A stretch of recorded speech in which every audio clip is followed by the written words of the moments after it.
आज समझेंगे 3.3 की थ्योरी को। तो 3.3 के अंतर्गत जितने भी त्रिकोणमिति से संबंधित फॉर्मूले हैं वो सभी आ जाएंगे। तो सबसे पहले हमें ये जान लेना है कि जो कंपाउंड एंगल है, जो संयुक्त कोण है, वो दो कोणों के योग अथवा अंतर से प्राप्त होते हैं।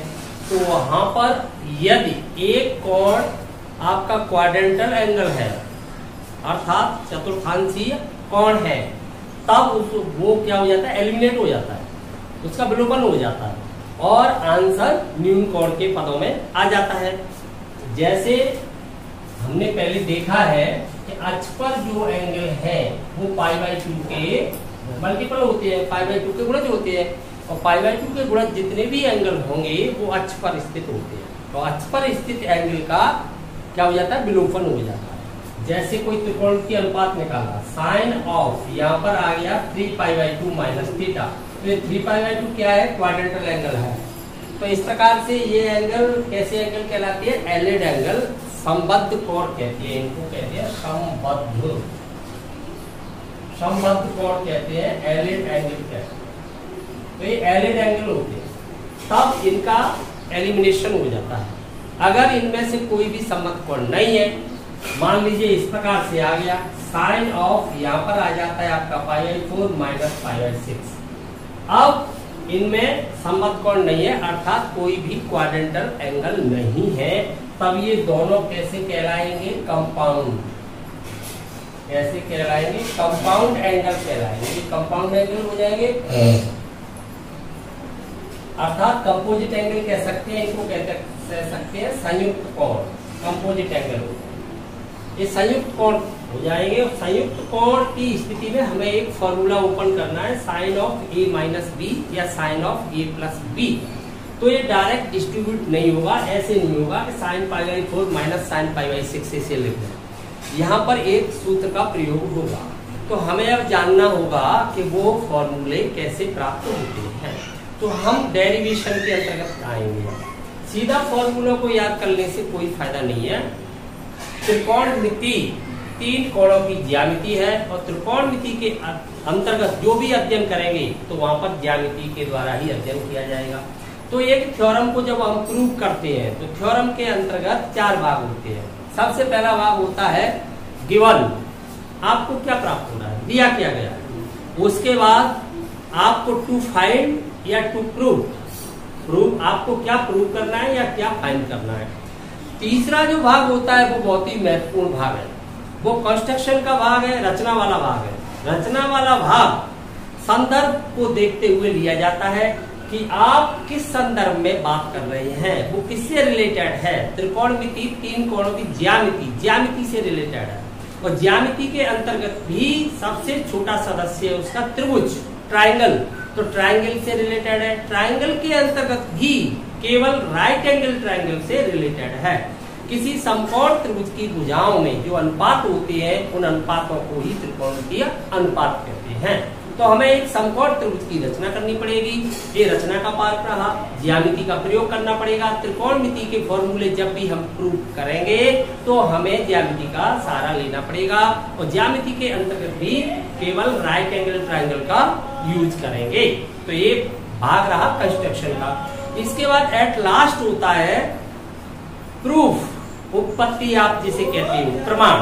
तो ये 4 स्टेप हैं। तो इसमें महत्वपूर्ण कौन से स्टेप है, महत्वपूर्ण है कंस्ट्रक्शन यानी रचना का भाग, कि रचना आप कर पाते हो कि नहीं। गिवन तो आप मिल ही रहा है, वहां पर क्या प्रूफ करना है ये तो पता ही चल रहा है वहां पर स्टेटमेंट के अंतर्गत।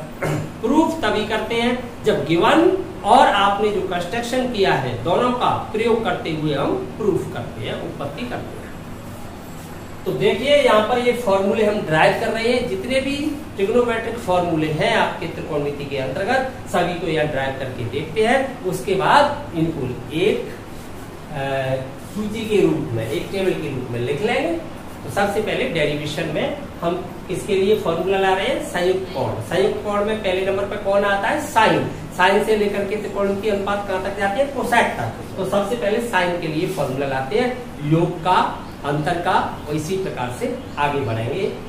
समझ गए ये 2 प्रकार के कोण, संबद्ध और संयुक्त में क्या अंतर है। संबद्ध कोण वो कोण है जो क्वाड्रेंटल एंगल है, अक्ष पे, तब तो ये एलिमिनेट हो जाएगा। एलिमिनेट होके आपका आंसर किसके टर्म में आ जाएगा? थीटा के टर्म में। तभी एलिमिनेट होगा, इसका एलिमिनेशन तभी होगा जब ये अक्ष पर स्थित है। अगर दोनों ही कोण ऐसे आ जाते हैं जिनमें से एक भी अक्ष पर स्थित नहीं है, तब हमें संयुक्त कोणों के फॉर्मूलों की आवश्यकता होती है। तो ये तो आप देख चुके हो, जो अक्ष पे कोण आते हैं वो कौन से होते हैं? π/2 के मल्टीपल होते हैं। इनसे आप प्लस या माइनस, जो भी न्यून कोण हो रहा है इनसे प्लस या माइनस, तो आपका आंसर इस न्यून कोण के रूप में ही आ जाता है। और आप न्यून कोण की वैल्यू जानते हो, फाइंड कर लेते हो, ये एलिमिनेट हो जाता है। यहाँ पर चाहे n कोई भी इंटीजर नंबर हो, नेगेटिव या पॉजिटिव, वामावर्त या नेगेटिव साइड आपकी होती है क्लॉकवाइज, जिसे दक्षिणावर्त कहते हो, और पॉजिटिव होती है एंटी क्लॉकवाइज। समझ गए? तो ये चीज आपको 3.2 में बता दी गई है। अब डेरिवेशन की ओर चलते हैं। ध्यान दीजिए, कोई किरण OX के संपाती है, अर्थात OX डायरेक्शन में है, और अब वो रोटेट होती हुई या तो एंटी क्लॉकवाइज या क्लॉकवाइज दूसरी अवस्था में जाती है। हम अध्ययन के तहत एंटी क्लॉकवाइज यूज कर लेते हैं। तो यहां से वो रोटेट होती हुई OX डायरेक्शन से किसी अनदर डायरेक्शन में पहुंच जाती है। मान लीजिए इस डायरेक्शन में आ जाती है। तब O बिंदु पर इस किरण के द्वारा एक एंगल बनेगा, माना कि वो A है। एक कोण बन जाएगा। प्रारंभिक अवस्था से अंतिम अवस्था में पहुंचने तक जितना रोटेट होगी, तो रोटेट होने से एक एंगल बना लेगी। इसके बाद मान लीजिए वो इस अवस्था से पुनः रोटेट होती है और एनोदर स्टेज में पहुंच जाती है। इस प्रकार से दूसरी अवस्था में पहुंच जाती है। तो फिर एक कोण बनेगा। मान लीजिए ए एंगल आपका बन जाता है B। तो बताइए टोटल जो एंगल बना है प्रारंभिक अवस्था से अंतिम अवस्था में, वो कितना हो जाएगा? ये एंगल कितना हो जाएगा? टोटल A+B हो जाएगा। टोटल A+B एंगल इसने बना लिया। तो अब हम प्राप्त करना चाह रहे हैं साइन ऑफ A+B की वैल्यू। कहां पर? In terms of A and B, A और B के रूप में। इसके लिए फॉर्मूला प्राप्त करना चाहते हैं। तो कैसे प्राप्त करें? जो अंतिम स्थिति है किरण की, वहां पर हमने एक बिंदु ले लिया, माना कि वो बिंदु है P, कुछ भी मान सकते हो। अब इस P बिंदु से हमने इसकी जो सेकंड स्टेज थी उस पर परपेंडिकुलर डाल दिया, लंब डाल दिया। तो लंब तो वहां रहेगा जहां 90 का एंगल बनेगा, लंब डाल दिया। अब मान लीजिए इसका जो परपेंडिकुलर है वो किसी Q बिंदु पर गिरता है। इस Q बिंदु से हमने फिर परपेंडिकुलर डाल दिया इसकी फर्स्ट स्टेज पे, OX डायरेक्शन पे, और मान लीजिए वो परपेंडिकुलर किसी बिंदु L पर गिरता है। ध्यान से देखना।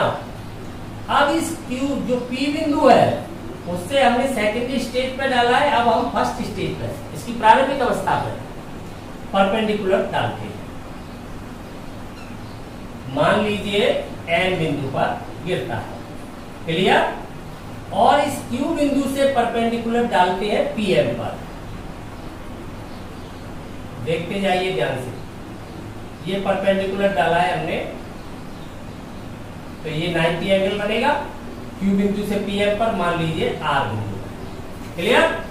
L से यदि आपको ऐसा लगता है कि लंब तो नहीं है, तो आप इसे N मानो, कोई फर्क नहीं पड़ता। इस पूरे सिस्टम को एक बार फिर समझें। प्रारंभिक अवस्था क्या है किरण की? OX डायरेक्शन में। OX से रोटेट हुई है, घूर्णन किया है उसने, और घूर्णन करने के पश्चात वो OQ डायरेक्शन में आ गई है। OQ डायरेक्शन में आई है तब एंगल बना है A। फिर OQ डायरेक्शन से फिर आगे उसी दिशा में एंटी क्लॉकवाइज रोटेट हुई है तो B एंगल बना है, और कौन सी डायरेक्शन में आ गई? OP में। क्लियर? अब आप सोच रहे होंगे कि आपने P बिंदु से परपेंडिकुलर क्यों डाली है? परपेंडिकुलर इसलिए डाली है क्योंकि आपको हम पहले ही बता चुके हैं कि कंस्ट्रक्शन जो किया जाएगा, त्रिकोणमिति का अध्ययन कर रही है, तो 3 कोणों वाली ज्यामिति, तो ज्यामिति का प्रयोग तो करना अनिवार्य है। बगैर ज्यामिति की तो त्रिकोणमिति पढ़ नहीं सकते हैं। और ज्यामिति के अंतर्गत भी हमें कैसा ट्रायंगल चाहिए, राइट एंगल, समकोण चाहिए। इसलिए परपेंडिकुलर डालेंगे तो 90 डिग्री का एंगल बनेगा, तो समकोण त्रिभुज प्राप्त होगा। तो हमने इस पर कहीं पर भी कोई बिंदु, इस पर तो बहुत बिंदु है, कहीं पर भी कोई बिंदु लेकर के इसकी प्रारंभिक अवस्था और जो द्वितीय अवस्था है उस पर परपेंडिकुलर डाल दिए। अब ध्यान से देखना है, ये परपेंडिकुलर जहां पर गिरता है वहां से फिर परपेंडिकुलर डाल दिया है प्रारंभिक अवस्था पर। तो इस प्रकार से हमने एक फिगर तैयार किया। अब इस फिगर से हम अध्ययन करेंगे और प्राप्त करेंगे साइन a प्लस बी क्या है, कैसे आएगा। अब तुमसे ये पूछा जाए कि ये एंगल क्या हुआ, जो P पर बन रहा है, ये ट्राइंगल है आपका PRQ, एक समकोण त्रिभुज है, क्योंकि R पर समकोण बन रहा है, समकोण त्रिभुज है, तो इसका P पर जो एंगल बन रहा है वो क्या होना चाहिए। तो मैं अगर आपसे सीधा कह दूं कि ये A होगा, तो क्या आप समझ पाओगे कि A क्यों होगा।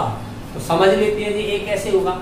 यहां ध्यान दीजिए, ये जो आकृति है यहाँ पर हमने क्या किया, ये परपेंडिकुलर डाला है और ये भी परपेंडिकुलर डाला है, तो दोनों कैसे हो गए, पैरेलल। एक ही रेखा पर दो लंब रेखाएं कैसी हो जाती है, समांतर, समांतर हो गई। उसके बाद Q से फिर इस पर लंब डाला है, तो ये जो है RQ, ये एक्स अक्ष के क्या हो जाएगी, पैरेलल। क्यों हो जाएगी, तो लंब पर लंब, तो फिर इसके क्या हो गई, समांतर, पैरेलल हो गई। पैरेलल हो गई तो इसको अलग से रख के देखें, इसको अलग लेके देखें और फिर विचार करें। तो ये आपका वो है, ये आपका x डायरेक्शन में जा रहा है, OX, और यहाँ पर एंगल बन रहा है आपका A, और A आपका R, और ये हो गया Q। अलग से यहाँ से ऐसे रख के इसे अलग से देखें।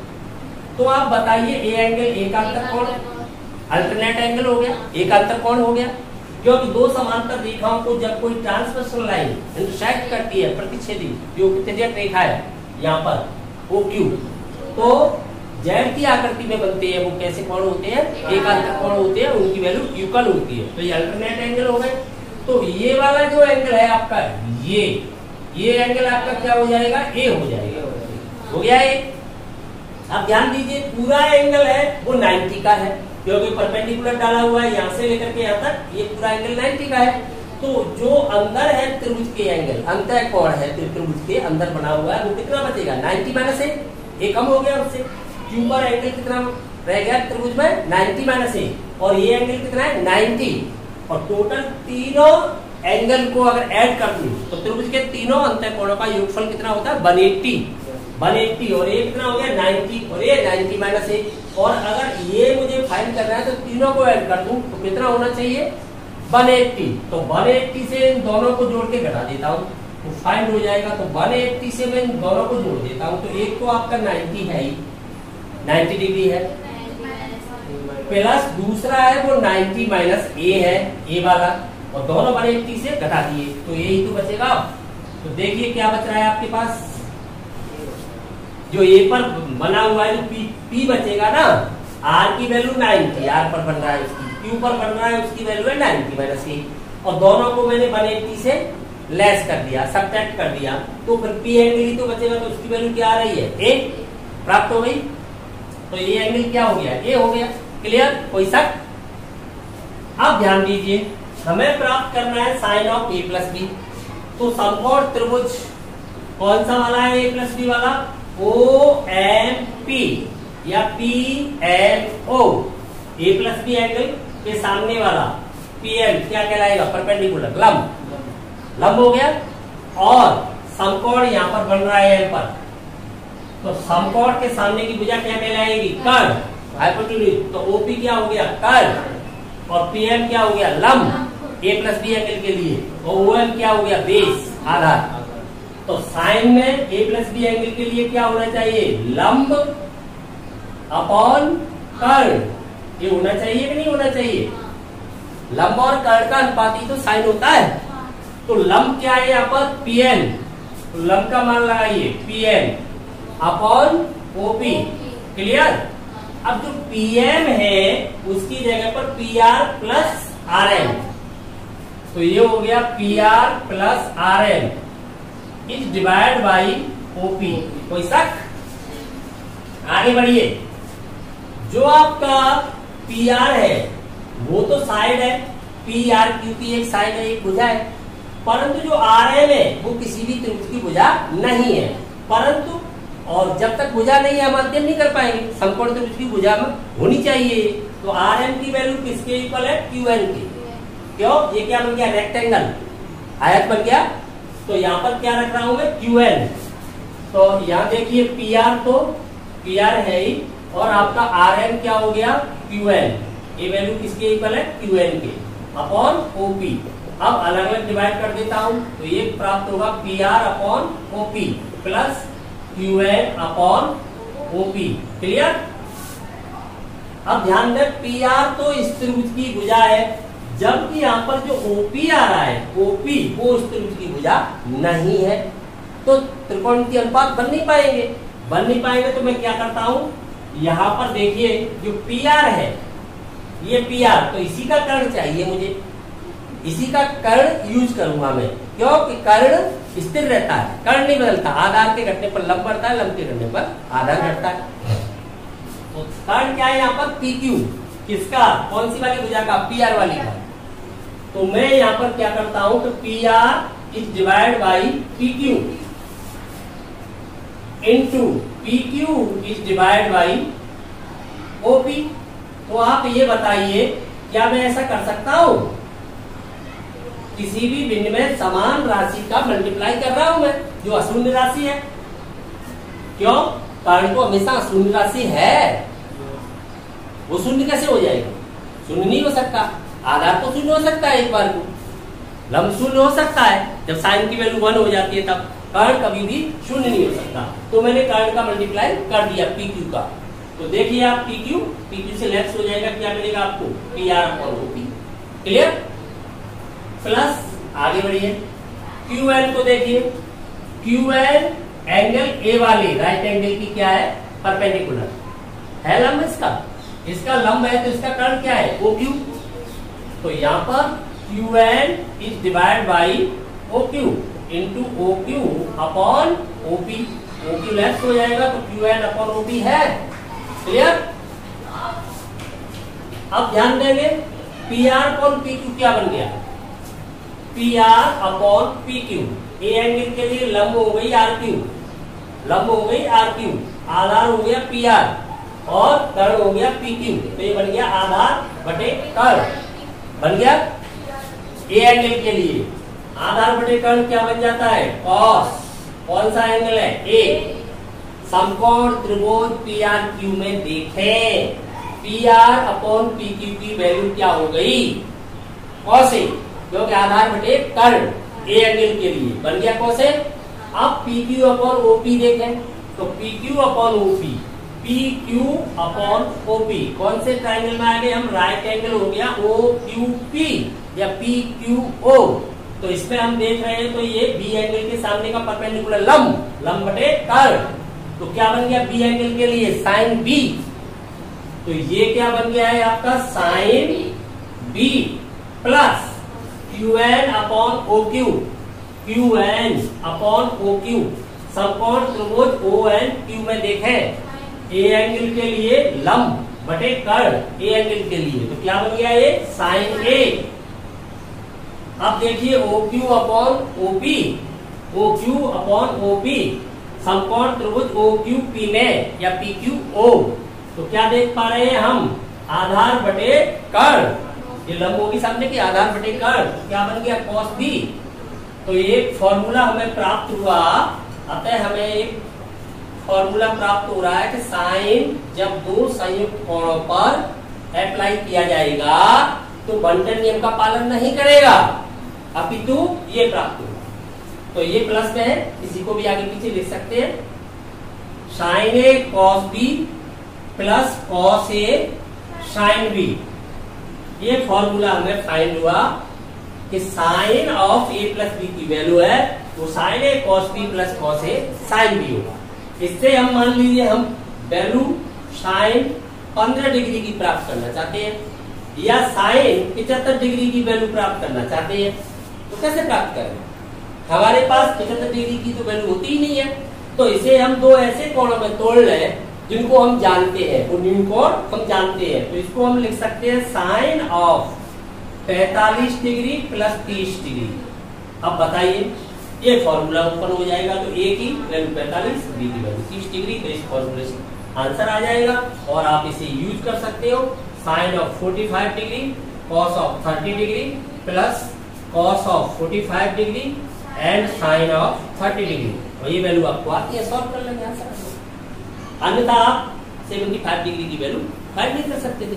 समझ में आ गई बात? अगर इनमें एक एलिड एंगल होता फिर तो इसी के पदों में आंसर आ जाता, ये एलिमिनेट हो जाता। ये एलिमिनेट तब होता है जब ये अक्ष वाला एंगल है, अर्थात π/2 का कोई मल्टीपल है, π/2 का कोई गुणज है, तब तो इसी के पदों में आंसर आ जाता है। परंतु दोनों ही न्यून कोण है, तब क्या करेंगे? तब ये हमें संयुक्त कोणों के फॉर्मूले ओपन करने पड़ेंगे। तो ये साइन का फॉर्मूला आ गया, दो कोणों के योगफल का। ऐसे ही आएगा अंतर का, ऐसे ही साइन के बाद कॉस का, टेन का, ये सभी प्राप्त करेंगे। तो प्राप्त करने के लिए तो हम इसी का प्रयोग पुनः कर सकते हैं, इसी से कॉस ले सकते हैं, इसी से टेन ले सकते हैं, परंतु हम नहीं लेंगे। हम ज्यामिति से केवल एक ही फॉर्मूला लाए हैं, और इस एक फॉर्मूला से ही त्रिकोणमिति के अंतर्गत जितने भी फॉर्मूले होते हैं सभी फाइंड होते हैं। इस एक से ही सभी फाइंड कर दूंगा। आवश्यक नहीं है कि आप यहाँ पर जाएं, माइनस का भी ले सकते हैं। इससे मान लीजिए आपने नेगेटिव साइड में बी एंगल बना दिया तो अंतर के बराबर आ जाएगा, इधर फिगर आ जाएगा, और फिर हम ए माइनस बी प्राप्त कर सकते हैं, परंतु आवश्यकता ही नहीं है, क्योंकि हमने जो पहले अध्ययन किया है उसका भी हम यूज करेंगे। जो गणित के अंतर्गत स्टडी का सिस्टम है, जो सिस्टम है पढ़ाई का, वो सिस्टम क्या है? सिस्टम ये है कि जो हम पहले जान चुके होते हैं उसका प्रयोग करते हुए आगे बढ़ते हैं। ऐसा नहीं है कि आपको पहले जो बता दिया उसे भूल जाओ, उसकी कोई जरूरत नहीं है। सीढ़ी की तरह आगे बढ़ते हैं, जो पहले आपने समझा है उसको एक सीढ़ी बनाइए, उस सीढ़ी के द्वारा अगली सीढ़ी पर चलते हैं। तो पहले जो हमने स्टडी किया है उसका प्रयोग करते हुए हम इसी फॉर्मूले से पूरे त्रिकोणमिति के फॉर्मूले फाइंड कर सकते हैं। हमें आवश्यक नहीं है कि बार बार ज्यामिति के पास जाए। तो ज्यामिति से एक फॉर्मूला ले आए, अब इसी से आगे समझेंगे अन्य फॉर्मूलों को। ठीक है, हाँ, तो ये फॉर्मूला प्राप्त हुआ आपको sine of A plus B का। अब इस पर आपको विश्वास हो गया क्योंकि आपके सामने प्रूफ किया।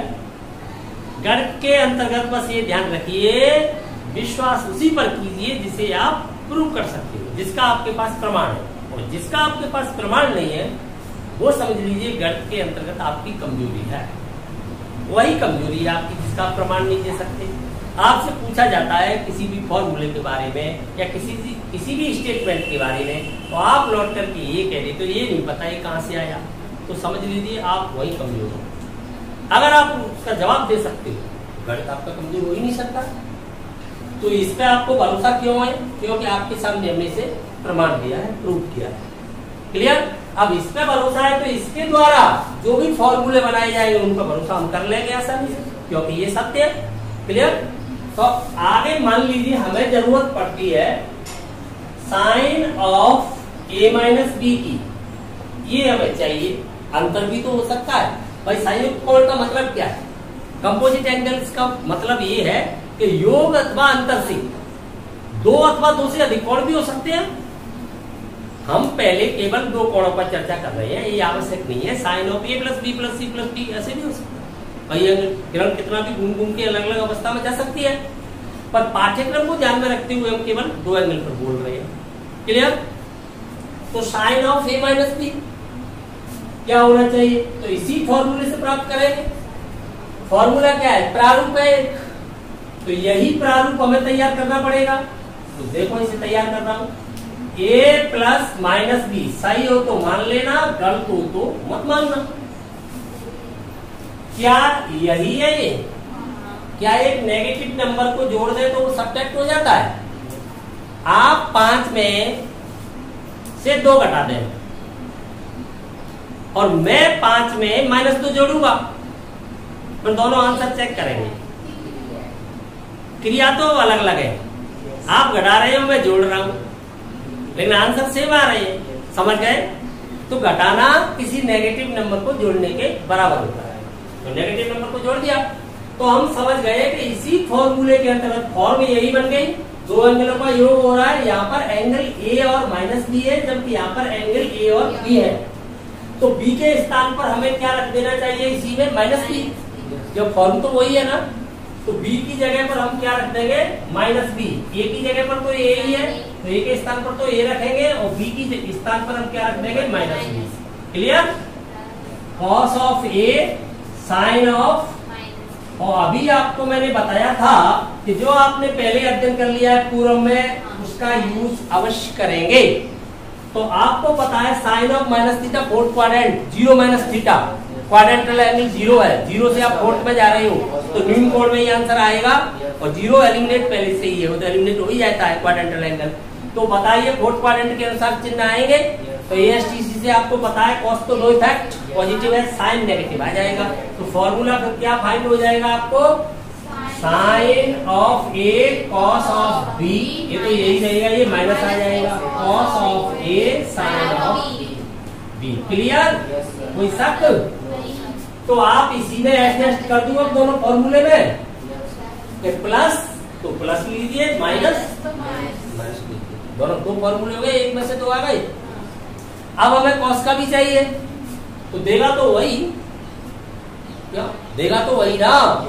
अगर सपूत है तो सबको देगा, कपूत है तो किसी को नहीं देगा, है? तो देखते हैं अब कैसा है। कॉस ऑफ हमें चाहिए a प्लस बी, ये चाहिए, तो जाना तो उसी के पास पड़ेगा, तो चलते हैं उसके पास। कैसे जाएंगे? मैंने अभी बताया था कि जो आपने पहले अध्ययन किया है उसका प्रयोग आवश्यकता पड़ेगी तो करेंगे। आप 10th तक जितना भी पढ़ के आए हो, ये कह दूं आपसे कि वो गणित पूरा भूल जाओ, कब मैं 11th का नया पढ़ाऊंगा तो काम चल जाएगा क्या? तो 10th तक में आप पूरे गुणा करना, जोड़ करना, भाग करना, गुणनखंड करना, जो कुछ भी पढ़ा सब भूल जाओगे। पर बताओ मैं आपको पढ़ा सकता हूँ क्या? नहीं पढ़ा सकता ना। तो जो भी मैं पहले पढ़ा देता हूँ उसे भूलने के लिए नहीं पढ़ाता मैं, उसका आगे प्रयोग करते हुए आगे बढ़ेंगे। तो 3.2 तक जो थ्योरी है उसका मैं सीधा प्रयोग करूंगा। तो कॉस को किस में कन्वर्ट करना चाहिए मुझे? साइन में। कॉस का फॉर्मूला चाहिए तो मुझे साइन में कन्वर्ट करना पड़ेगा। तो कॉस को साइन में कन्वर्ट में कैसे कर देता हूँ, ध्यान से देखना, ये आपको पहले पढ़ा दिया है मैंने। π/2 माइनस, अब आप ये बताइए ये बात सही है कि गलत? अरे इसका नाम क्या है? एंगल, कोण। वो a प्लस बी हो कि a हो या b हो, दो राशियां जब जुड़ जाती हैं तो तीसरी राशि अद्वितीय एक ही तो बन जाती है। a प्लस बी कितने हैं? एक।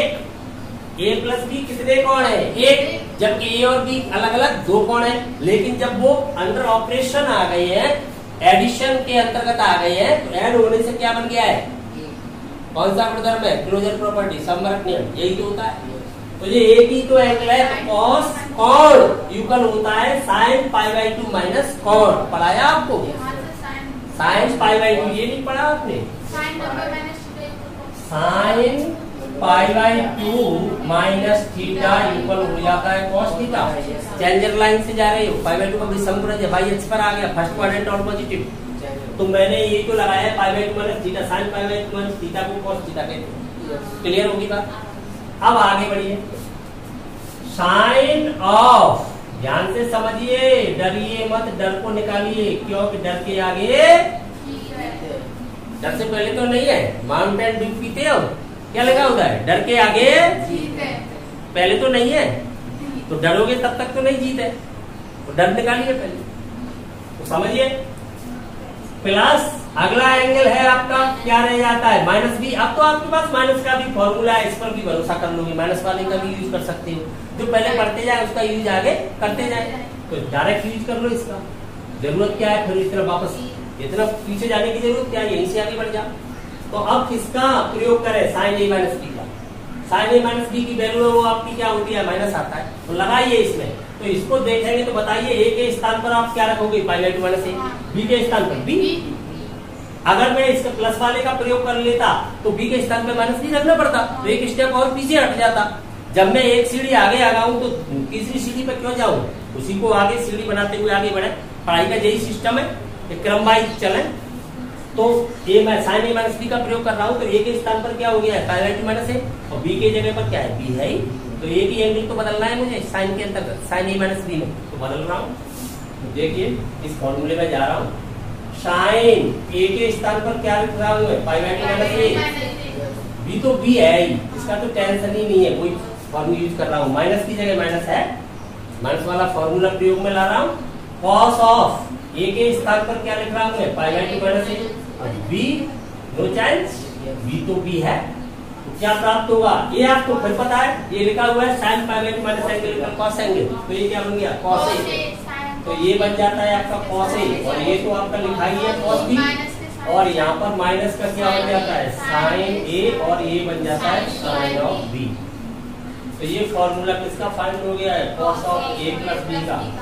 अब ध्यान से इस बात को समझ लें, एक फॉर्मूला तो आपने ये फाइंड किया कॉस का, और एक फॉर्मूला आपने शुरू में ये लेके ही चले हैं हम, तो कितने फॉर्मूले इस वक्त आपके पास, 3। अब चौथा फॉर्मूला चाहिए, कॉस ए माइनस बी का चाहिए, तो इतना पीछे क्यों जाते हो, इसी स्टेप को आगे यूज करो।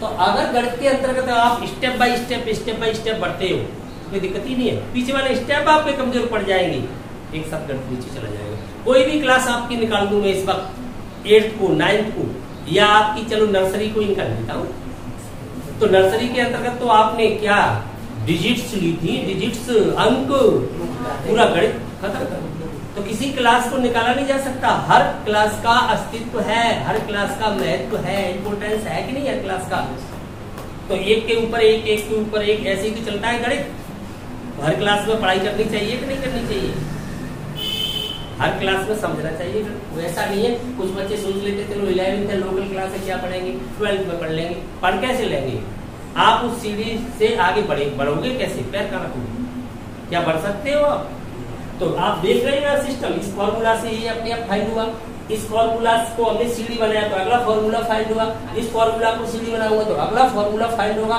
लेकिन अगर डायरेक्ट ये फाइंड करूंगा उसी से, तो मुझे कितना बैक होना पड़ेगा, 3 सीढ़ी पीछे लौटना पड़ेगा। तो ऐसे ही जो स्टूडेंट डायरेक्ट 12th में पढ़ाई करते हैं, 9th तक उन्होंने पढ़ाई छोड़ दी, 10th भी नहीं पढ़ा, या 10th में पढ़ाई कर ली, चलो 11th नहीं पढ़ा, सीधा 12th में पढ़ रहे हैं, तो उन स्टूडेंटों को तब समझ में आता है जब मैं 2 स्टेप पीछे से पढ़ाऊंगा, 2 स्टेप पीछे लौट के लाऊंगा, तो साथ में 11th प्ले हो जाएगा। सीधा 11th को बेस बनाते हुए पढ़ाऊंगा तो उनकी समझ में नहीं आएगा, सिस्टम समझ में आ रहा है। अब मैं इसी को बेस बना के माइनस वाला ले रहा हूँ, तो इसी को बेस बना देता हूँ, तो इसी को बेस बनाऊंगा तो मुझे क्या चाहिए, कॉस ए माइनस बी चाहिए, तो केवल बी की जगह पर मुझे क्या करना है, माइनस बी रखना है। कॉस ऑफ, इस फॉर्मूला को आपने देखा है, मैं क्या कर देता हूँ यहाँ पर यही तो कर देता हूँ, ए प्लस माइनस ऑफ बी, जब माइनस बी बनाता हूँ तो यही सिस्टम किसमें अप्लाई कर दूंगा, इसमें अप्लाई कर दूंगा, तो बी की जगह पर माइनस बी तो करूंगा, तो बी के स्थान पर जब मैं माइनस बी करूंगा तो कॉस में माइनस बी कर दिया तो इफेक्ट, साइन में माइनस बी करूंगा तो क्या हो जाएगा प्लस साइन ऑफ माइनस।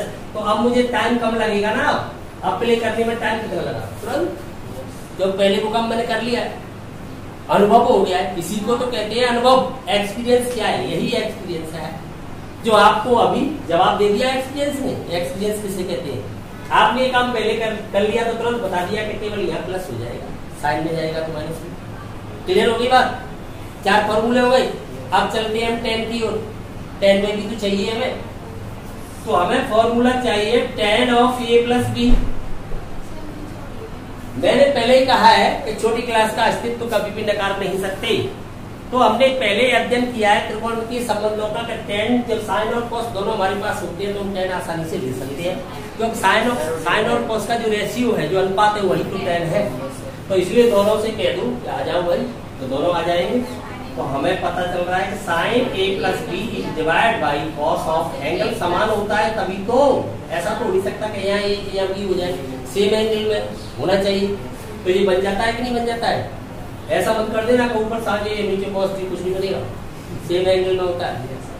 ठीक है, अब दोनों की वैल्यू आपके पास है, लगा दीजिए, तो इसका फॉर्मूला ओपन करोगे, साइन ए कॉस बी, ठीक है। एक बात का विशेष ध्यान रखें, आप मेरे बोलने से पहले बोले कि मेरे साथ साथ बोले, इससे कुछ नहीं होना जाना है, कुछ नहीं होना जाना है इससे। मैं जब आपसे पूछता हूं तब बोले, वो प्रभाव जरूर बताता है, क्योंकि आपको आता है कि नहीं। इससे मेरी हेल्प थोड़ी कर रही हो, आपके साथ कहीं भूल नहीं जाए पढ़ाने में, तो हम उनके साथ साथ बोलते हैं तो सर भूल नहीं जाए, सर को कुछ हेल्प मिलेगी, ऐसे हेल्प थोड़ी मिलती है, ऐसे हेल्प नहीं मिलती। जब मैं आपसे पूछूंगा तो बताना। तो sign A cos B plus cos A sine B, तो यहाँ तो आपको सुनना चाहिए। विद्वानों का मत है जो अधिक सुनता है तो अधिक विद्वान बन जाता है, तो जो अधिक बोलता है वो अधिक विद्वान नहीं बनता, क्योंकि बोलेगा तो उसी को जो उसे पहले से आता है, और सुनने से उसके ज्ञान में वृद्धि होगी। तो इसलिए गुरु को अधिक से अधिक सुनना चाहिए, समझना चाहिए। आवश्यक तब पड़े तब बोलना चाहिए, या तो समझ में नहीं आ रहा है या हम आपसे क्वेश्चन करते हैं तो अवश्य बोलना चाहिए, अनावश्यक बिल्कुल नहीं बोलना चाहिए, केवल सुनना चाहिए और समझना चाहिए। तो आप सुनिए और समझिए। एक फॉर्मूला मैंने लगा दिया। अगर cos of a plus B की वैल्यू लगाऊं तो क्या है, cos a cos b minus sin a sin b। मैंने आपसे कह दिया कि बोलना मत। अब मैं भले ही यहाँ पर गलती कर देता हूँ, इंसान ही तो हूँ, मेरा ध्यान कहीं से कहीं चला जाए, कोई स्टेप गलत हो जाता है तब तो बोल जाइए, तब कोई बुराई नहीं है, ठीक है। अब यहाँ से आगे देखिए, हमें tan में जाना है, तो tan में जाते वक्त अंश में साइन और हर में कॉस चाहिए, तो कॉस से डिवाइड करना चाहिए। हर में तो कॉस ही चाहिए, साइन और कॉस है, तो कॉस ए कॉस बी से मैं डिवाइड कर देता हूँ। कॉस ए कॉस बी को या तो कॉमन ले लेता हूँ, आप कहोगे यहाँ कॉमन है ही नहीं, कॉमन तो कहीं से भी ले लूंगा मैं, कॉमन में क्या आपत्ति है, इस मार्कर से भी कॉमन ले लूंगा मैं साइन थीटा, तब बचेगा क्या। अब बोलिए, इस मार्कर से भी मैं साइन थीटा को कॉमन निकाल देता हूँ तो बचेगा क्या यहाँ पर, अब मार्कर अपॉन साइन थीटा, यही तो बचेगा। तो कॉमन या तो ये मान लीजिए कि कॉस ए कॉस बी मैंने कॉमन ऊपर से ले लिया, नीचे से ले लिया, खत्म। जो कॉमन लूंगा तो इसके डिवाइड में जाएगा, इसके डिवाइड में जाएगा, चारों के डिवाइड में जाएगा। या आप नहीं समझ पाते तो ये समझ लीजिए कि मैं कॉस ए कॉस बी का अंश और हर में डिवाइड कर रहा हूँ, कर सकता हूँ, कर रहा हूँ। तब यहाँ पर कॉस बी लेफ्ट हो जाएगा, साइन क्या बना लेगा tan a। समझ में आ गई बात कि नहीं आ गई, tan a। यहाँ पर ये लेफ्ट हो जाएगा कॉस वाला, तो क्या बना लेगा tan b, तो यहाँ पर बना लेगा प्लस tan b। ऐसे ही नीचे तो दोनों ही लेफ्ट हो जाएंगे तो 1 हो जाएगा, तो यहाँ पर हो जाएगा 1 प्लस, यहाँ दोनों ही बन जाएंगे, साइन कॉस दोनों ही tan बन जाएंगे, तो ये आ जाएगा आपका tan a tan b। Clear. तो फॉर्मूला क्या प्राप्त होता है tan a प्लस b का, हाँ माइनस है ये नीचे ये माइनस है, तो यहाँ पर फॉर्मूला क्या प्राप्त होता है tan a plus tan b upon 1 minus tan a tan b। किसकी वैल्यू है, tan of a plus b की।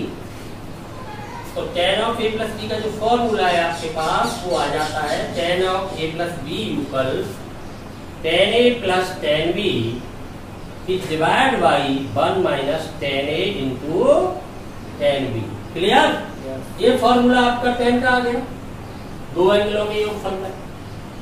अब आपको माइनस का भी चाहिए, तो माइनस का चाहिए तो इसका इसी का प्रयोग क्यों नहीं कर लेते। आप इतना बैठते जा रहे हो, मैंने आपको अभी बताया कि गणित के अंतर्गत आप जो भी स्टेप जितना आपने समझ लिया, जिस टॉपिक को उस टॉपिक को सीढ़ी बनाइए अगले टॉपिक को समझने की, तो कहीं दिक्कत है ही नहीं। तो इसी में हम b के स्थान पर माइनस भी कर देते हैं, तो माइनस हमने यहाँ पर कर दिया, तो आपको पता है कैसे लिख लेते हैं a प्लस माइनस b, तो b के स्थान पर ही तो माइनस b करना है, a से तो कोई मतलब नहीं है, तो a वाले से तो बोलिए b के माइनस b करोगे तो tan of minus fourth quadrant negative, sine की तरह वो भी तो नेगेटिव होता है फोर्थ में चेंजर लाइन, तो केवल tan चिन्ह बदल देगा, तो यहाँ पर तो आ जाएगा माइनस, और यहाँ माइनस आने से पहले से माइनस है तो क्या हो जाएगा प्लस। तो आपको फॉर्मूला क्या फाइंड हुआ, जब माइनस है तो माइनस यहाँ हो जाएगा प्लस, तुरंत फाइंड हुआ, आ गया। अब तुम कहोगे कॉट का भी फाइंड कर सकता हूँ, क्यों नहीं कर सकता हूँ ऐसे ही, पर लेकिन आवश्यकता क्यों पड़ेगी, इसी को रेसिप्रोकल करके कॉट में चला जाऊंगा। सेट की आवश्यकता पड़ेगी, इसी को रेसिप्रोकल कॉस में ले आऊंगा, तो सेट की भी आवश्यकता नहीं मुझे पड़ेगी, कर तो मैं सकता हूँ, डायरेक्ट लगा दूंगा। डेरिवेशन समझ में आ गया, यहाँ तक पूरा क्लियर हो गई। तो ये जो संयुक्त कोणों के त्रिकोणमितीय अनुपात के नाम से जाने जाते हैं, संयुक्त कंपाउंड या कंपोजिट जो भी आते हैं, दो कोणों के योग अथवा अंतर। एक फॉर्मूला tan के लिए, यह 3 कोणों वाला ले हम tan of a plus b plus c, तो इसी सिस्टम को आगे अप्लाई कर दूंगा मैं, a प्लस b को एक एंगल मान लूंगा, c को तीसरा एंगल मान लूंगा।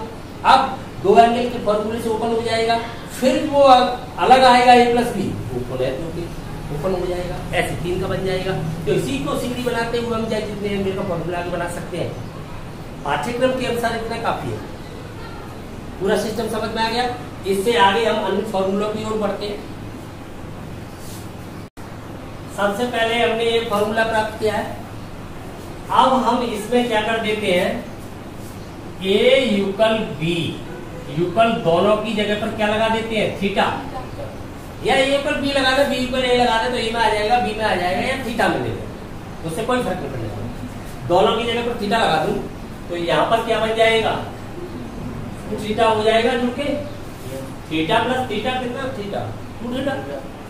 इधर क्या हो जाएगा, sine theta cos theta, cos theta sine theta, multiply में तो एक ही बात है ना, 2 गुणा 3 या 3 गुणा, तो फर्क क्या पड़ता है। तो सेम स्टेप हो गई, sine theta cos theta double हो गया, तो क्या मिलेगा आपको, 2 साइन थीटा कॉस थीटा। इस फॉर्मूले की कहां जरूरत पड़ेगी आपको, जैसे यहाँ पर दे दिया साइन 1 से 20 डिग्री की वैल्यू आपको बतानी है, तो 1 से 20 डिग्री का तो आपको वैल्यू पता नहीं है, तो 1 से 20 डिग्री को आधा करेंगे तो कितना आ जाएगा, 60 डिग्री, वैल्यू बता दोगे आप। तो आधा किससे कर दोगे, इससे। इस फॉर्मूले में साइन 1 से 20 डिग्री होगा 2 × 60, तो क्या हो जाएगा, 2 साइन 60 cos 60, वैल्यू आ जाएगा। तो हाफ दी एंगल की और को आधा करके वैल्यू बताने के लिए ये फॉर्मूला आपके पास आ गया। अब देखिए यहाँ पर साइन 2 थीटा का ये फॉर्मूला है इन टर्म्स ऑफ tan, इसे मैं चाहूँ तो tan के पदों में भेज सकता हूँ। tan के पदों में कैसे भेज सकता हूँ, इसके नीचे कुछ नहीं है तो क्या मानोगे, 1 हुआ ना, तो 1 की वैल्यू मैं यहाँ पर लगा देता हूँ। तो ये फॉर्मूला तो आपका चल ही रहा है, 2 साइन थीटा cos थीटा। 1 की वैल्यू आप जानते हो क्या होती है, cos उसका थीटा प्लस साइन उसका थीटा। त्रिकोणमिति में होती है कि नहीं 1 की वैल्यू, 1 कहते हैं, इसके नीचे कुछ नहीं मानोगे, 1 ही तो मान रहे हो, 1 की वैल्यू सही है। अब मैं क्या करता हूँ, डिवाइड कर देता हूँ, किससे, cos उसका थीटा से, अंश को भी और हर को भी डिवाइड कर दूं दोनों को, तो दोनों को डिवाइड कर दूंगा तब यहाँ पर क्या बना लेगा, एक cos तो लेस हो जाएगा, cos स्क्वायर से कर रहा हूँ ना मैक्सिमम पावर से, तो cos स्क्वायर से साइन अपॉन cos बचेगा तो क्या बना लेगा, tan। तो यहाँ पर क्या बन जाएगा, 2 tan ऑफ थीटा, नीचे यहाँ डिवाइड करूंगा तो यहाँ 1, और यहाँ पर क्या बना लेगा, ये tan स्क्वायर थीटा बनेगा कि नहीं बनेगा, sine square upon cos square. समझ में आ गया, cos स्क्वायर से डिवाइड किया तो ये इन टर्म्स ऑफ tan, तो साइन 2 थीटा को tan के पदों में ले जाना है, हाफ डी एंगल के फॉर्मूला है, आधा कॉर्ड करने के लिए, कॉर्ड को आधा कर दिया, तो साइन cos के पदों में तो ये है ही 2 sine theta cos theta, tan के पदों में क्या हो जाएगा, 2 tan theta upon 1 plus tan square theta. Clear. अब दूसरी ओर चलिए, आपने ये फॉर्मूला तो देखा है cos of a plus b का, तो cos of a plus b क्या होता है, cos a cos b minus of sine a sine b, अभी आपने देखा है।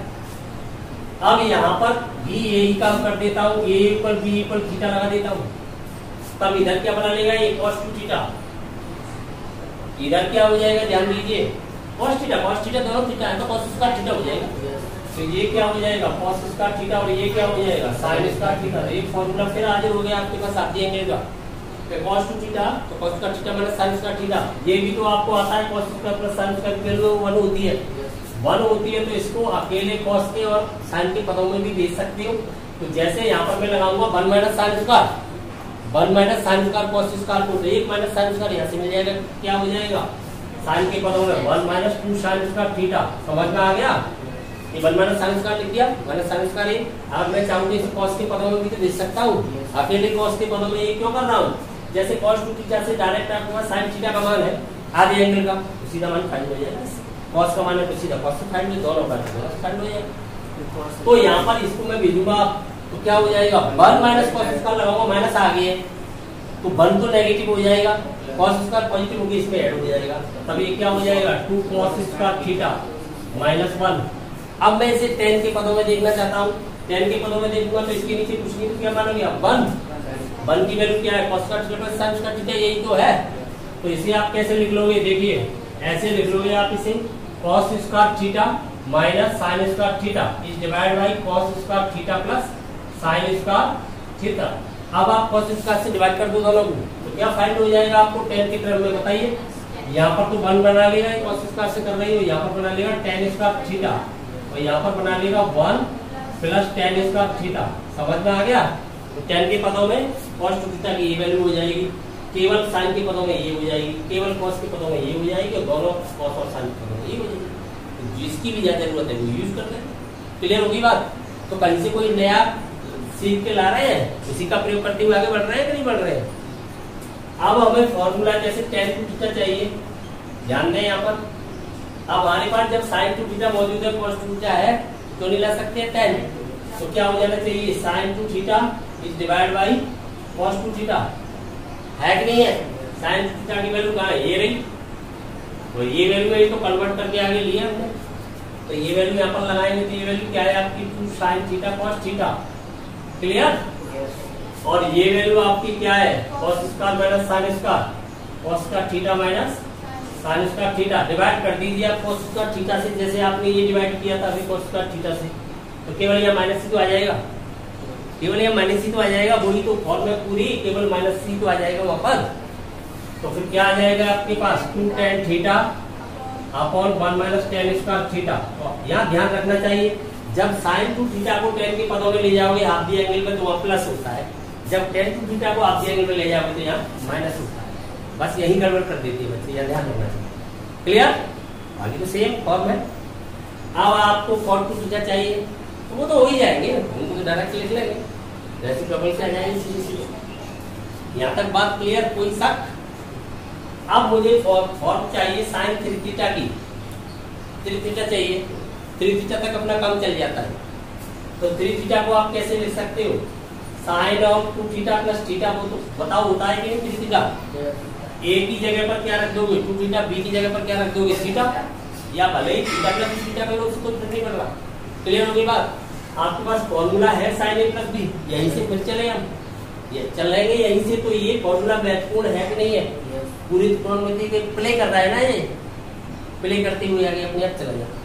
तो यहाँ पर ये प्ले कर रहा है, तो इसको फिर प्ले करेंगे, तो यहाँ से प्ले कीजिए तो क्या होगा sin of 2 theta sin a cos b plus cos of 2 theta sin of 2 theta, sin of theta रख दिया आपने। अब आप देख रहे हो फॉर्मूला साइन का ले रहे हो, तो टोटल जो पद आएंगे वो साइन में आने चाहिए, तो साइन वाले फॉर्मूले यूज करूंगा मैं। तो इसका तो साइन थीटा का तो साइन वाला होता ही नहीं, एक ही होता है साइन कॉस वाला, यही साइन और कॉस के पदों में यही होता है ना, तो इसको यूज करूंगा 2 sin theta cos theta, clear. और ये मल्टीप्लाई में क्या चल रहा है cos थीटा, थीटा के पदों में आगे हम 3 थीटा से डायरेक्ट कहाँ जाना चाहते हैं थीटा में। अभी हम डबल एंगल से सिंगल एंगल में गए, हाफ एंगल में, अब 1/3 एंगल में जाना चाह रहे हैं, राइट से 1/3 में जाना चाह रहे हैं, सीधे थीटा में जाना चाह रहे हैं। जैसे आपको मिल जाता है एंगल 60 नहीं मिलता आपको, तो उससे भी ऊपर 3 गुना मिल जाता है, तो 3 गुना से सीधा वहां आ जाओगे 1/3 ऊपर, ठीक है। तो ये फॉर्मूला लग गया, प्लस यहाँ ध्यान दीजिए cos टू थीटा के आपके पास 2 फॉर्मूले हैं, साइन के पदों में और cos के में, तो कौन सा वाला लगाओ, साइन चल रहा है साइन वाला लगाओ। साइन वाला यहाँ पर क्या है 1 minus 2 sin square theta, clear. आधे एंगल के थीटा में लाना चाहते हैं सबको 3 थीटा से, और साइन थीटा ये आपका है। अब यह विचार करें, आपको ये क्या बन गया cos square theta, cos square theta की वैल्यू sin स्क्वायर थीटा में तो आप पहले से जानते हो 1 माइनस sin स्क्वायर थीटा हो जाएगी, ये तो आपने 10th क्लास में सीख लिया है, cos square plus sin square equal 1। तो यहाँ पर 2 और ये sin थीटा चल ही रहा है आपका, और ये क्या हो जाएगा 1 minus sin square theta cos square की जगह हो गया, इसको नहीं जानते। प्लस यहाँ पर मल्टीप्लाई कर दो, अलग अलग मल्टीप्लाई कर दोगे तो यहाँ पर क्या हो जाएगा sin theta minus 2 sin cube theta, एक पावर बढ़ जाएगी sin क्यूब थीटा, ये हो जाएगा। अब बताइए क्या प्राप्त हो गया आपको 2 sin थीटा, यहाँ से आएगा 1 sin थीटा, ये प्लस का कितना sin थीटा हो गया 3 sin थीटा, और क्यूब एक यहाँ से sin क्यूब बना लेगा, मल्टीप्लाई करके 2 sin क्यूब हो जाएगा माइनस का, और माइनस का 2 sin क्यूब यहाँ से मिल रहा है, कितना हो गया माइनस का 4 sin क्यूब। सजाती हो कोई तो इकट्ठा करोगे, समान घात वालों की तो जोड़ोगे, यही तो प्राप्त हुआ। तो ये किसका फॉर्मूला आ गया है sin 3 थीटा का, कोई शक, ये sin 3 थीटा की वैल्यू थीटा के पदों में मिल गई। ऐसे ही आपको cos 3 थीटा चाहिए, ले सकते हो तुरंत। cos 3 थीटा चाहिए तो आपको क्या करना पड़ेगा, cos में जाना पड़ेगा, cos में जाकर के 2 थीटा प्लस थीटा लगा दो। cos वाला फॉर्मूला आपके है ही cos a प्लस b का, क्या होता है cos a cos b minus sin a sin b, use करेंगे उसका। तो cos a means 2 theta, a means क्या है 2 theta, cos b means theta minus sin of 2 theta, sin of theta, cos a cos b minus sin a sin b use किया। आप यहाँ पर half theta में जाना चाहते हो तो ये तो ऑलरेडी थीटा में है ही, इनको हाफ द एंगल का फॉर्मूला यूज करोगे आधे कोण वाला, तो आधा कोण करोगे तो कौन से पदों में लगाओगे? कॉस के पदों में। जो कॉस के दो होते हैं ना, साइन के पदों में कॉस में कॉस वाला लगाओगे, तो इसका क्या लगाओगे? 2 cos स्क्वायर थीटा, यही तो होता है -1, ये लगा दिया, और ये तो है ही आपका cos थीटा। यहाँ पर sin 2 थीटा का तो एक ही होता है ना आपके पास, तो ये लगाओगे माइनस का 2 sin थीटा cos थीटा, और ये पहले से चली जाए आपका sin ऑफ थीटा। अब ये क्या बना लिया है यहाँ पर sin स्क्वायर का क्या लगा दोगे? 1 माइनस cos स्क्वायर, तो ये क्या प्राप्त हो जाएगा तुम्हें? ये तो मल्टीप्लाई करा दो आप यहाँ से, तो 2 cos की पावर कितनी हो गई? 3 cos 2 theta minus cos of theta. अब यहाँ पर देखना, ये sin स्क्वायर को मैं 1 माइनस cos स्क्वायर लिखूंगा ना, तो cos 2 cos थीटा तो ये है ही, इसे लिखूंगा 1 माइनस cos स्क्वायर थीटा। अब टोटल को एडजस्ट करूं, 2 cos 2 थीटा ये आ गया, तो यहाँ से मल्टीप्लाई करेगा प्लस का, तो ये प्लस का 2 हो जाएगा, तो 2 cos 2 यहाँ से मिलेगा, तो कितने cos 2 हो जाएंगे? 4 cos 2 थीटा।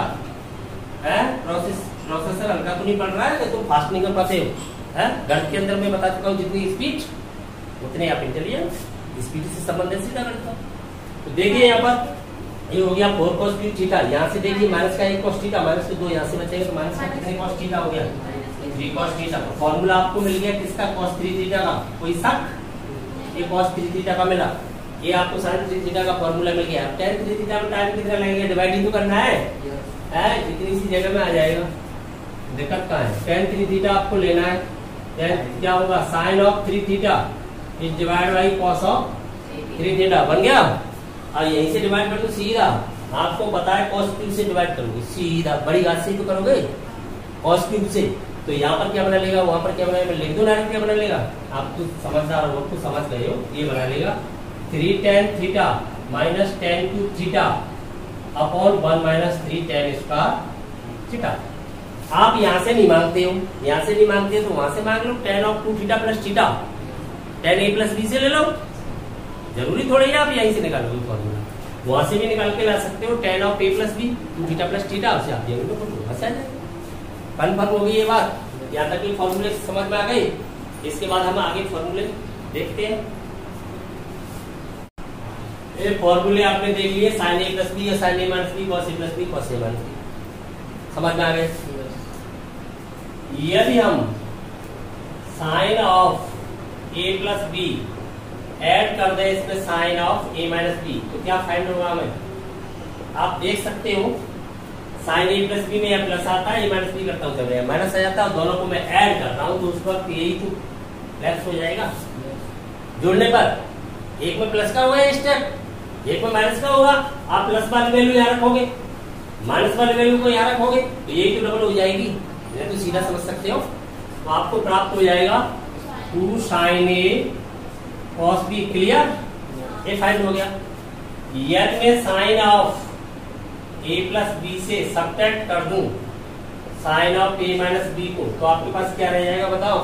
आपको पता है तब ये माइनस होके चिन्ह बदलूंगा नीचे, तो ये तो लेफ्ट हो जाएगा, ये प्लस का हो जाएगा, चिन्ह बदलने से ये ऐड होकर डबल हो जाएगा, तो आपको क्या प्राप्त हो जाएगा? 2 cos a sin b।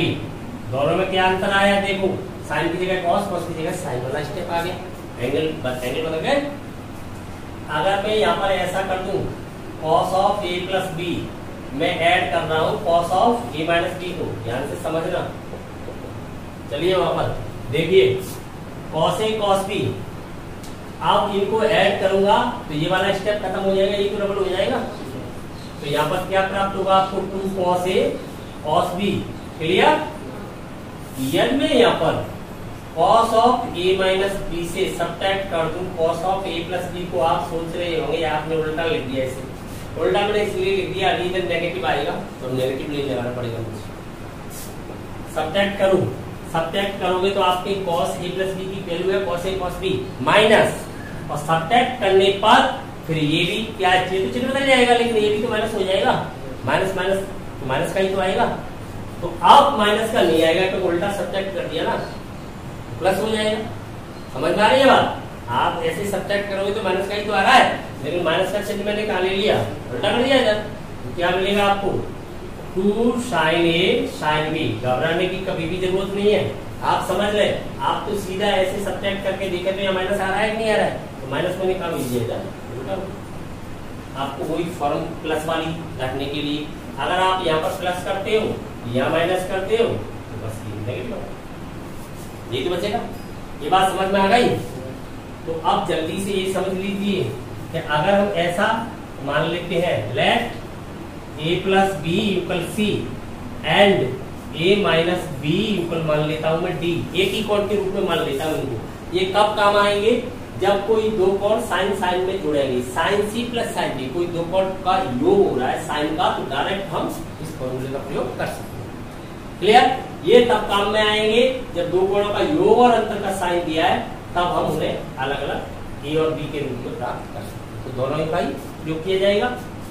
तब आप बताइए ए इक्वल क्या फाइंड होगा? इनको अगर आप ऐड कर देते हो तो यहाँ क्या रह जाता है 2a, इधर क्या हो जाता है c प्लस डी, तो a की वैल्यू है वो क्या हो जाएगी c प्लस डी बाई 2। अगर आप इन्हें क्या करते हो सब्ट्रैक्ट कर देते हो, ऐड की जगह पर सब्ट्रैक्ट करने पर ये प्लस हो जाएगा, ये माइनस होकर लेफ्ट हो जाएगा, तो इधर क्या रह जाएगा 2b इक्वल इधर क्या हो जाएगा c माइनस डी। तब आपके पास b की वैल्यू क्या आ जाती है c माइनस डी बाई 2। तो आप a प्लस बी की जगह तो c रखिए, a माइनस बी की जगह d रखिए, तब a की जगह ये हो जाएगा, b की जगह ये हो जाएगा। तो ये फॉर्मूले कैसे कन्वर्ट हो जाएंगे आपके? Sine C plus sine D equal क्या हो जाएगा 2 sine of C plus D by 2 cos of C minus D by 2 value रख दें। ये फॉर्मूला आपका क्या बन जाएगा? Sine C minus sine D equal हो जाएगा 2 cos of C plus D by 2 sine of C minus D by 2। ऐसे ही ये हो जाएगा आपके cos C plus cos D equal हो जाएगा 2 cos of C plus D by 2 cos of C minus D by 2। और ये हो जाएगा आपका cos C minus cos D equal, या माइनस आएगा तो ये माइनस अगर मैं नहीं लगाऊं तो तुम कहोगे कि माइनस कहां चली जाएगी, C plus D by 2 sine of, clear? Sine of minus theta equal क्या होता है minus sine theta. C minus D करोगे तो माइनस आएगा, तो यह माइनस आ जाएगा अपने आप। साइन ऑफ माइनस थीटा ही जानते हो, साइन ऑफ माइनस थीटा करने पर माइनस साइन ऑफ थीटा मिलता है। तो मैंने कहाँ भेज दिया? एंगल में भेज सकता हूँ डायरेक्ट, इस माइनस को यहाँ से माइनस को एंगल में भेज दिया। कन्फर्म होगी बात? प्लस में याद रखने के लिए डी माइनस कर दिया, नहीं तो यह माइनस लगा तो सी माइनस डी कर दिया। तो ये आपको फॉर्मूले प्राप्त हो गई, इनकी भी हमें जरूरत पड़ेगी। सब समझ में आ गया, पूरा सिस्टम समझ में आ गया, और भी बहुत बातें हैं तो समझते रहेंगे। आज के लिए इतना ही काफी है, ठीक है? तो ये त्रिकोणमितीय जो भी आपके फॉर्मूले हैं उनको हमने ड्राइव किया है और हमने ये जाना है कि हमें कैसे प्राप्त होती है। गणित को बिना समझे हमें याद नहीं करना चाहिए किसी भी स्टेप, नहीं तो वही हमारा, ये मान लीजिए वहीं से गणित हमारा ब्रेक हो जाएगा और वो हमारी एक कमजोरी बन जाएगी। तो पहले हमें ये समझ लेना चाहिए कि कौन सा फॉर्मूला कैसे और कहां से प्राप्त हो रहा है। तो सबसे पहले हमने ये समझा कि त्रिकोणमिति का जो पहला फॉर्मूला है संयुक्त कोणों के अंतर्गत, वो sine of A plus B है, वो हमने लिया। वो फॉर्मूला हमने कहां से लिया? त्रिकोणमिति में तीन कोणों की ज्यामिति है तो ज्यामिति में जाना पड़ा, ज्यामिति के अंदर भी हमें त्रिभुज में जाना पड़ा, त्रिभुज के अंदर भी हमें समकोण त्रिभुज में जाना पड़ा। क्यों जाना पड़ा? क्योंकि समकोण त्रिभुज की जो भुजाओं में अनुपात है उन्हीं को तो हम त्रिकोणमितीय अनुपात के नाम से जानते हैं, और त्रिकोणमितीय अनुपात ही तो त्रिकोणमितीय फलन कहलाते हैं। क्लियर होगी बात? डेरिवेशन वहां से किया आपके सामने, सब कुछ क्लियर है। तो आप जुड़े रहिए मेरे पॉइंट के साथ, अगले वीडियो में फिर मुलाकात होगी।